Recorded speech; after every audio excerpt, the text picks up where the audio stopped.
Fala, galerinha do xadrez, tudo beleza? A Tata Steel Masters de volta. Temos aqui Donchenko contra Firouzja disputando a liderança.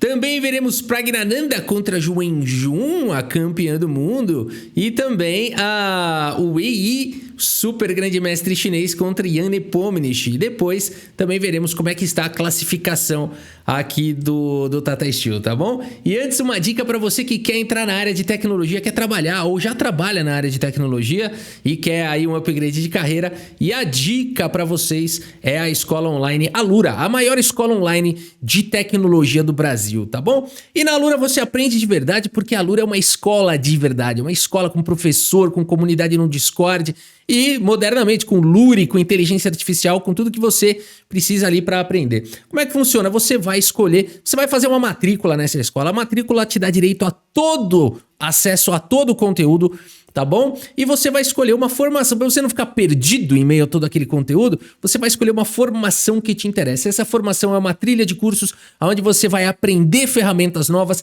vai ser certificado e vai ser reconhecido pelo mercado de trabalho. Vai aprender de forma organizada e com quem está no mercado de trabalho, tá bom? É muita qualidade para você que quer entrar na área ou, né, que já tá na área aí, que é a promoção. E aqui no site, galera, eu vou deixar o link para vocês aqui na descrição do vídeo.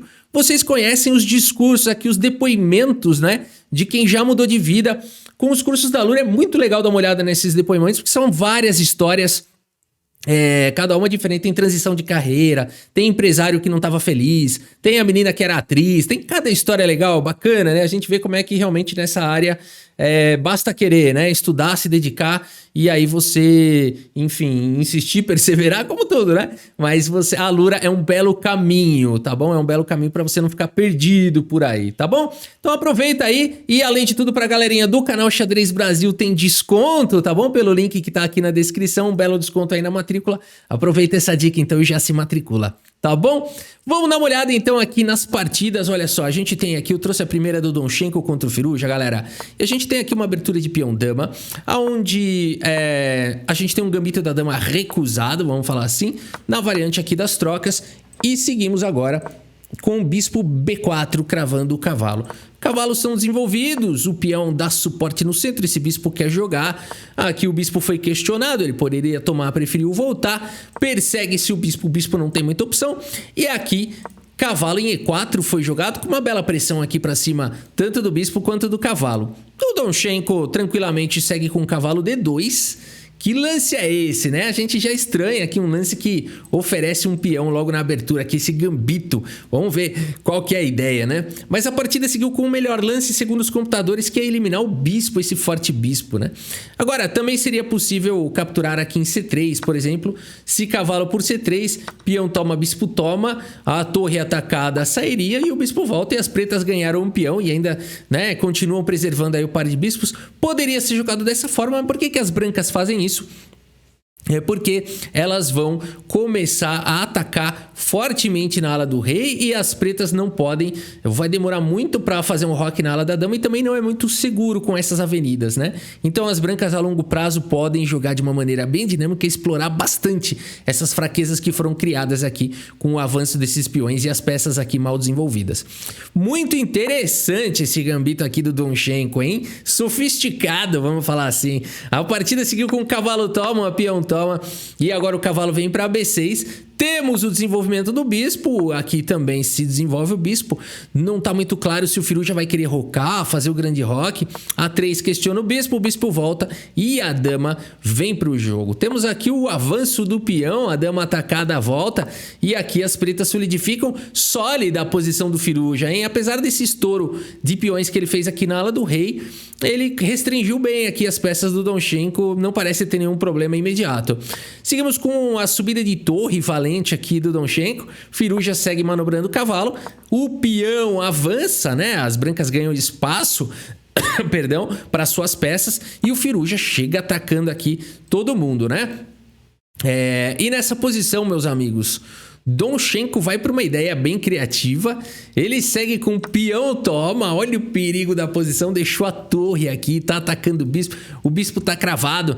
Posição é perigosíssima, né? Por exemplo, o cavalo por torre que não foi jogado.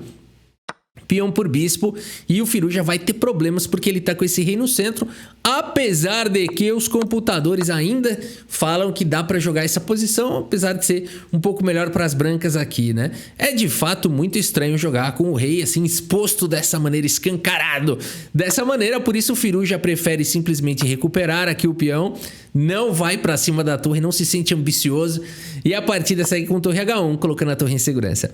E o Firuja vai para um dos melhores lances da posição aqui, rei F8 do Karpov. Joga muito aqui o Firuja, né? Joga demais. Sai aí da cravada. Temos agora a dama em E3. E os computadores não gostam desse lance, porque agora as pretas têm rei G7, mas será que o Firuja encontra isso? Claro, aqui ele traz a proteção para o peão de H6. A partida segue com cavalo B5, bispo atacado. E agora o Firuja segue com torre C8. Também seria possível voltar aqui o bispo, né? Apesar de não ser muito natural esse lance bispo F8, seria o lance dos computadores. Se você quiser um mais natural, o bispo E7 também estaria excelente. Mas aqui torre C8 foi jogado pelo Firuja. Seguimos com cavalo toma, dama toma, e agora rei F1 aqui, Donchenko, tá querendo imitar o Firuja aqui, dar uma de profundo? O que é isso aqui, esse lance rei F1 aqui? Não entendi esse lance, é o melhor lance da posição, segundo os computadores. A ideia é que essa torre continua fazendo a pressão na coluna H e o rei não fica exposto, não fica tão exposto, né? Interessante aqui esse lance, rei F1 que foi jogado aqui pelo Donchenko. Dama vem para casa de B6, a torre protege o peão. O bispo agora tenta manobrar. E aqui rei G1, olha aí que manobra foi essa do Donchenko, hein? Agora a torre vem para a coluna E, dama atacada, dá um passo. Bispo vem para B5, propõe trocas, ataca o bispo. O Donchenko mantém o bispo no jogo, vem trazendo peças para o ataque. Temos o lance bispo em E2 e aqui o Donchenko vai para esse ataque para cima do peão do Firuja com torre H4. A dama vem para casa de B5, dá suporte aqui ao bispo. Temos agora o lance torre na coluna C. Bispo vem para D3 questionando esse poderoso bispo aqui de F5. Mas agora, meus amigos, Donchenko vai pra cima. O Firuja já tá com pouco tempo, né, no relógio aqui. Ele teria que ter tomado o peão de B2, depois tomado o peão de A3, apesar de que vai pra uma posição ainda bem ardida, né, com uma entrada da torre na sétima e tudo mais. Mas tinha que entrar pra esse rolo aqui. Na hora que o Firuja faz esse lance, ele leva uma cajadada.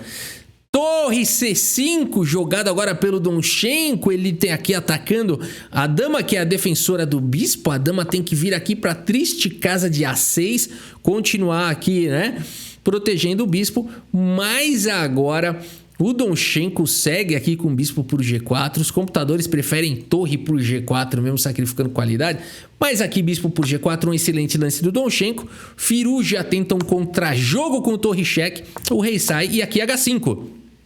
Bispo atacado, bispo sai, Firuja na luta, ele é guerreiro. Temos agora o lance torre H6 pelo Firuja, um erro que vai custar caro.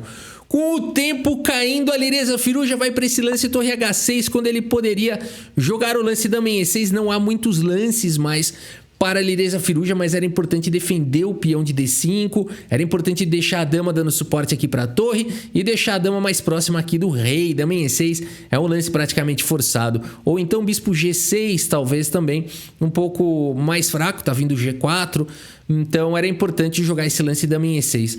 A partida seguiu com torre H6, é um lance que faz bastante sentido, trazendo mais um defensor aqui para o rei. Mas agora, meus amigos, Donchenko segue com torre C7.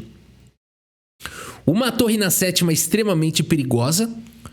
A Lireza Firuja joga simplesmente com torre aqui em H7.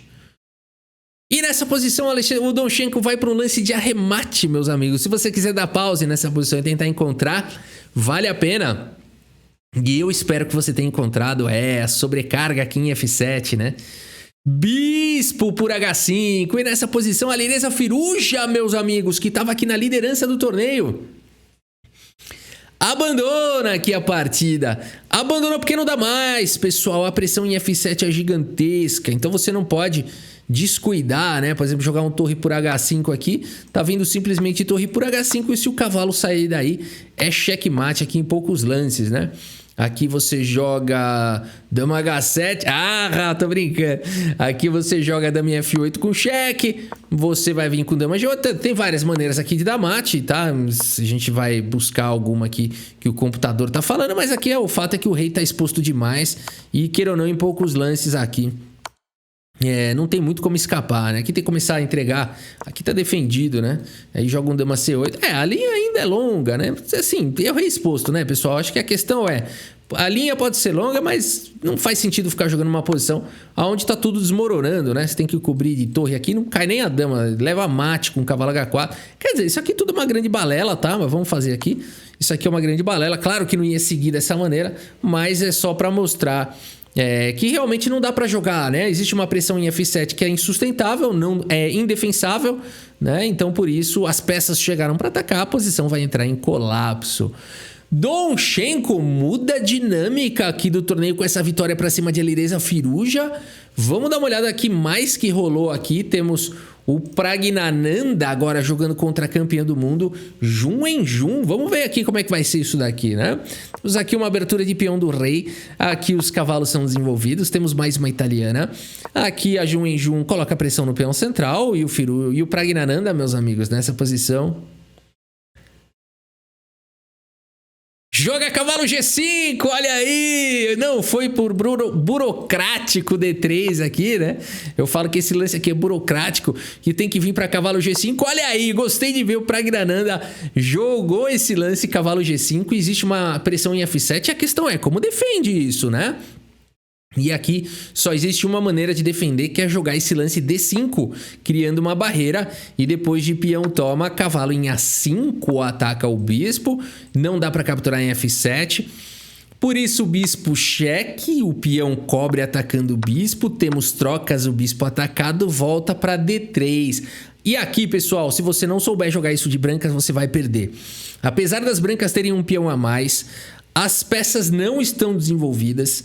Queira ou não, esse peão a menos das pretas deu bastante atividade para as peças. As peças jogam muito fácil, jogam soltas. E além de tudo, existe um tempo aqui que as brancas têm que perder para tirar o bispo daqui. Se você não souber jogar isso de brancas, você vai ser esmagado.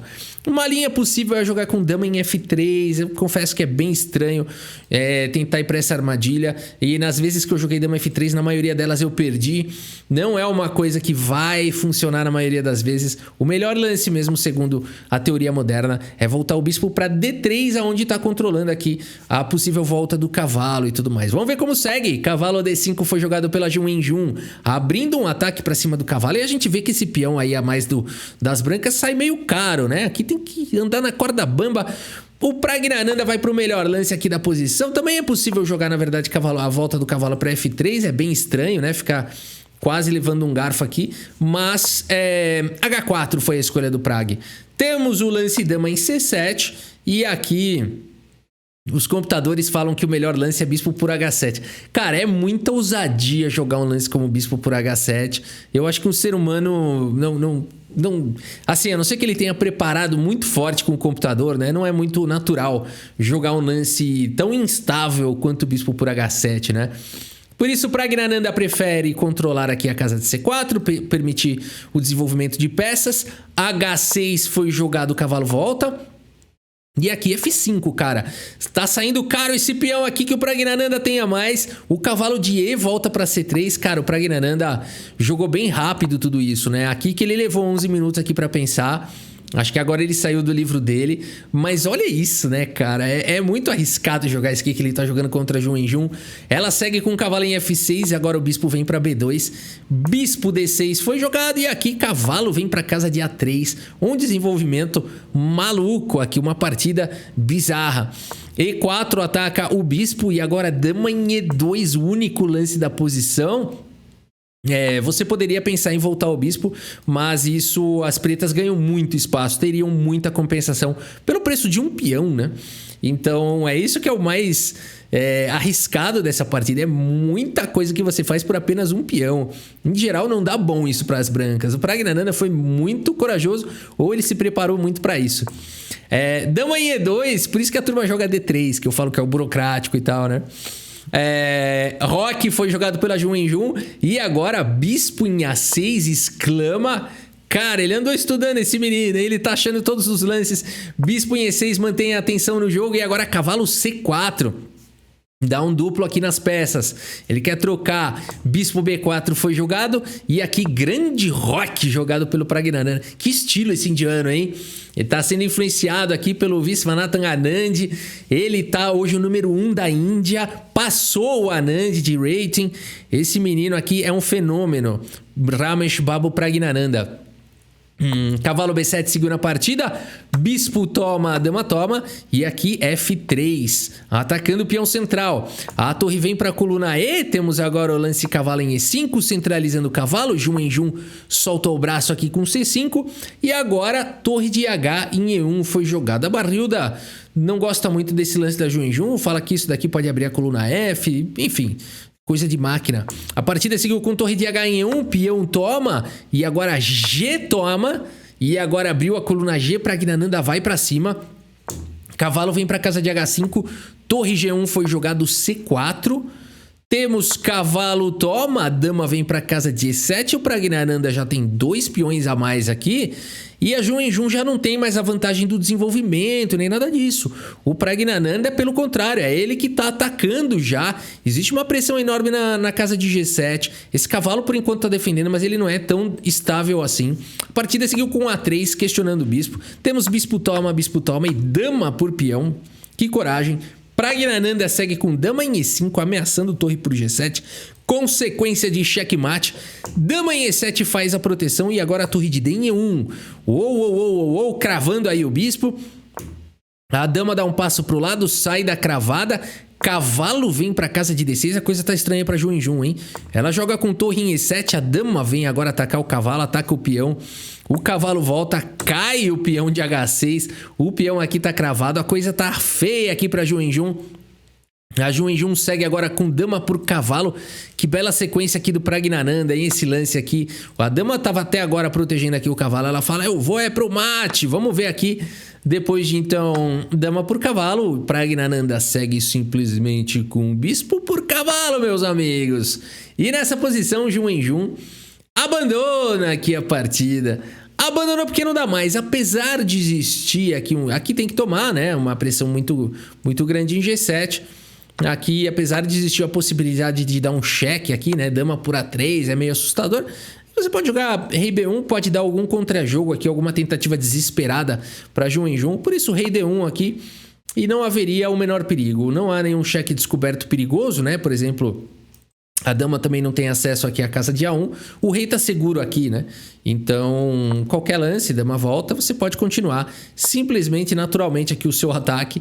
E não tem como parar esse ataque, na verdade, né? Aqui você pode jogar... O que o computador manda aqui? Torre, toma? Simplificar para um final? Vamos ver a linha do computador aqui? Aí joga a torre por G7. Ah, para desviar a torre. O computador não perde nada, né? Ele acha sempre alguma coisa, que uma maneira rápida de arrematar, né? Muito bem, meus amigos. Uma bela partida do Praggnanandhaa para cima da Jun em Jun. Que qualidade de jogo, que violência, que agressividade. Esse menino tá uma fera, tá indo longe aí. E vai cada vez mais longe aí o menino Pragna. Vamos dar uma olhada na partida do Wei, vamos lá. Super grandes mestres em ação, Wei contra Jan Nepomniachtchi. Vamos lá, a gente tem aqui uma abertura de peão do rei. O Wei vai para a abertura do bispo, tão rara. Cavalo em F6 foi jogado D3. Aqui nós temos o desenvolvimento do cavalo atacando o peão. O Nepo vai para essas variantes mais ardidas. O bispo atacado volta. O bispo desenvolve com cheque. E depois da cobertura aqui do bispo temos trocas. Bispo toma, cavalo toma e A5, Nepo, jogador extremamente agressivo. A4 foi jogado pelo Wei, impedindo a expansão do Nepo. E aqui, cavalo desenvolvendo normalmente, todo mundo coloca os reis em segurança. O Wei traz a torre, o Nepo também, temos trocas no centro. E aqui o cavalo B1 jogado pelo Wei, o melhor lance da posição, jogou ao toque, deixa eu ver, tá no livro de abertura aqui o Wei, hein? Tá no repertório aqui, esses caras, não é possível que eles tenham um repertório tão vasto, né? Um negócio absurdo, porque toda partida que eles jogam é uma abertura diferente, eles sabem as nuances, sabem os detalhes, né? É por isso que é super grande mestre. Não, o grande mestre já é assim, né?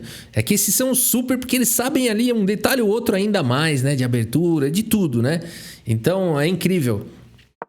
B6 foi jogado, o cavalo vem pro jogo, o bispo sai. O Nepo também jogou com certa velocidade, né? Mas o Wei muito mais, ó. Tá no livro ainda do Wei, isso daqui no lance 14, é incrível. E agora o Nepo segue com esse lance dama B8. Temos aqui D4, o Wei aqui ele gastou um pouquinho de tempo, mas ainda assim ele foi pro melhor lance da posição, permitindo esse ganho de espaço do Nepo. Segue manobrando o cavalo, o bispo vem para C6, cavalo atacado, e aqui C4, opa, bacana, tentando enfraquecer o peão central. Temos bispo toma, peão de A toma, mantendo a pressão na base do peão central. A dama vem para o jogo e agora o Wei ataca a dama do Nepo, que dá um passo para trás. E temos agora peão, trocas aqui no centro. E aqui o Nepo traz a torre para a coluna D, meus amigos. O que já está acontecendo aqui, né? Cavalo por peão seria dramático. Tem um G4 maldoso aqui, ó. Esse G4 é da maldade, né? Porque agora a dama aqui, ó, ela quer continuar protegendo aqui o cavalo e já não tem muita opção. Dama G5 vai levar um H4 mesmo. E aí, realmente, não vai ter como continuar protegendo o cavalo. E dama E6 está levando aqui o lance cavalo por E4, porque a dama virou a testa aqui dessa coluna e você não vai querer jogar sua peça mais forte, né, de cabeça aqui no centro do tabuleiro. Então o Wei foi para essa sequência sensacional. O Nepo já tem problemas. O Nepo joga com a torre na coluna D e agora o Wei joga esse lance F3. Vamos ver. Peão toma, dama toma, propondo trocas. Temos dama em G5, apesar de que seria possível. Os computadores gostariam de jogar essa posição aqui e dizem que dá para lutar por um empate aqui de negras. Apesar de a gente ficar querendo entender como, né? Mas talvez uma possível manobra fosse colocar o cavalo aqui bloqueando esses peões, né? Enfim, o computador aceita tudo. A verdade é que entre seres humanos a coisa tá difícil aqui já para Jan Nepomniachtchi. Ele segue com dama G5. Wei vem trazendo o cavalo agora aqui para C4. Vai sobrecarregando aqui a posição, a defesa do Nepo. Temos o lance H5 tentando um contrajogo. D6 avança com o peão, rasga a diagonal do bispo. Temos agora o lance rei em F8, torre na sétima. De qualquer maneira, que lance é esse? Super lance do Wei, esse lance torre E7. Vamos ver o que vai acontecer aqui agora nessa partida. Que lance é esse, hein, meus amigos? Porque aqui é o melhor lance da posição e não é muito fácil de encontrar, né? Esse lance é o super lance. Vamos ver qual a ideia do Wei. Bom, aqui você tem que tomar essa torre e cai aqui o peão. No entanto, seguimos agora com torre em E1 com cheque. O rei vai tentando escapar para F8 e o cavalo ganhou acesso a essa casa de D6 com um ataque em F7 bastante forte. Esse peão não deixa o cavalo se movimentar. E não existe um bloqueio eficiente aqui para fazer nesse ataque de F7. Por isso tá caindo a casa aqui pro Nepo. Nepo segue com dama D2. Vai para um contra-jogo. Ele é guerreiro, ele é lutador. O Wei segue com dama C3. Temos trocas. Dama toma, peão toma. E aqui G6. Tá caindo em F7. Mas o Wei joga aqui o lance. Esses caras assim não permitem o mínimo de contrajogo, né? Ele joga aqui um H3, ó. Esse aqui ele tá dizendo o seguinte: esse peão já está condenado, não há defesa e eu não quero deixar o mínimo de contrajogo para você. A4 foi jogado pelo Nepo, falando não aguentando mais o sofrimento, falando por favor, capture logo lá em F7 ou então me capture. E o Wei faz tortura chinesa aqui, ele joga bispo A2, ele fala não capturo nem nada. E o Nepo fala por quê? Ele fala porque você bem devia saber, Nepo, a ameaça no xadrez é mais forte que a execução. Por isso eu vou manter as ameaças. E o Nepo aqui já vai ficando maluco, joga com A3, rei G2 foi jogar, ele tá torturando, isso aqui é tortura, rei G2 é tortura. Torre A8 foi jogado pelo Nepo e agora rei F3, fala sério. Torre A5 vai tentando algum contrajogo, rei F4, que o Wei tá fazendo com esse rei, cara? Torre A8 foi jogado pelo Nepo, rei G5, cara, que mentira! Torre D8 e agora sim, com o rei encostado aqui nesses peões. Cara, que loucura isso. Bispo por F7 jogado agora pelo Wei. Que bizarro. Cavalo B8, Nepo segue na luta. Ele ataca o cavalo. Se o cavalo sair, cai o bispo. Mas agora rei por F6 foi jogado aqui pelo Wei. Caraca. Torre por cavalo cheque recupera a peça. Você tem que cobrir aqui de bispo. Apesar de que também atacar a torre é possível. O Wei prefere voltar aqui o bispo para E6. Cavalo D7 dá um cheque, o rei veio até aqui capturar todo mundo. É o rei aspirador de pó aqui, veio capturando, veio aspirando esses peões pelo tabuleiro. Nepo segue com o lance cavalo em E5 cheque, ele faz um bloqueio aqui para poder capturar esse bispo, mas depois de simplesmente rei em F6 aqui pelo EI, meus amigos, mantendo o cavalo atacado, protegendo o bispo. Jan Nepomniachtchi abandona aqui a partida. Abandonou porque não dá mais, meus amigos. Um possível lance seria cheque. O rei vem pra cá, não tem mais cheque. E aqui, enfim, a partida pode ir embora. Mas a gente tem uma estrutura de peões aqui totalmente debilitada do Nepo. 2 peões a menos, né? Uma posição muito difícil aqui. O Nepo ainda assim não tem muita mobilidade, né? Aqui você pode simplesmente ficar com esse peão bastante avançado. Ó o Rafa fazendo besteira aqui, ó. Perdeu, ó. O Rafa pendurou aqui o negócio. Pendurou tudo aqui, ó, estragou a partida do Nepo. Foi só ele falar, Rafa, do EI. O EI falou, Rafa, termina aí pra mim que eu preciso ir no banheiro. Na hora que ele volta já tá empatado aqui o negócio. Por que empatou aqui? Tem que jogar rei E5 intermediário. Caramba, essa aqui me faltou, me fugiu aos olhos essa. Tem que jogar um rei E5 intermediário. Muito bem, jogando o rei lá pro fundo e agora toma de rei para não dar atividade para a torre. Faz sentido, né? E agora esse peão tá caído e aqui tem um peão que está prestes a promover. Um detalhe que poderia custar caro. O EI voltou lá, tomou um susto. Falou, você estragou minha pintura, Rafa? O que você fez? Eu tava pintando com tinta óleo aqui, você jogou guache em cima? O que você pintou com giz de cera? O que você tá fazendo? Meus amigos, vamos dar uma olhada na classificação aqui do Tata Steel. Ao final aqui de qual rodada já, hein, meus amigos? Essa foi a... Cara, vamos ver aqui a programação, ó.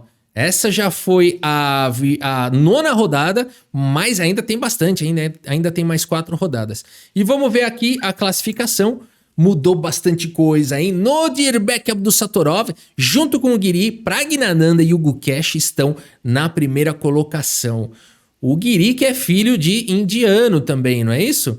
Ele tem descendência indiana com russa, não é? Uma coisa assim? Eu acho que é. E aqui a gente tem, então, fora o Giri, que tem descendência indiana, mais 3 pessoas da Índia. Ó, o Ramesh Babu, o Praggnanandhaa, o Gukesh. E aqui com 5 pontos o Gujarat. Também na luta Firuja, o EI, todos com 5 pontos, muito próximos da liderança. Podem sonhar aí também ainda com vencer o torneio. E aqui temos o Nepo com 4,5, Jing Liren e o Max com 4, Jun Donchenko com 3,5. O Donchenko chegou pra acabar com o Firuja, né? Pra derrubar o Firuja. Ele falou, eu tô caindo, eu levo alguém junto, o Donchenko, né? Caramba, ele derrubou o Firuja ali da tabela. E aqui temos o Forrest e o Mag Sudolu. Quem diria não tá fazendo um bom torneio. Deve cair um pouco o rating do Mag Sudolu, né? Mas é isso, meus amigos. A gente segue acompanhando as emoções do Tata Steel Masters e Challengers 2024. Espero que vocês tenham gostado aqui das partidas e do vídeo. Muito obrigado pela sua audiência. Um grande abraço para todos vocês e até a próxima. Valeu!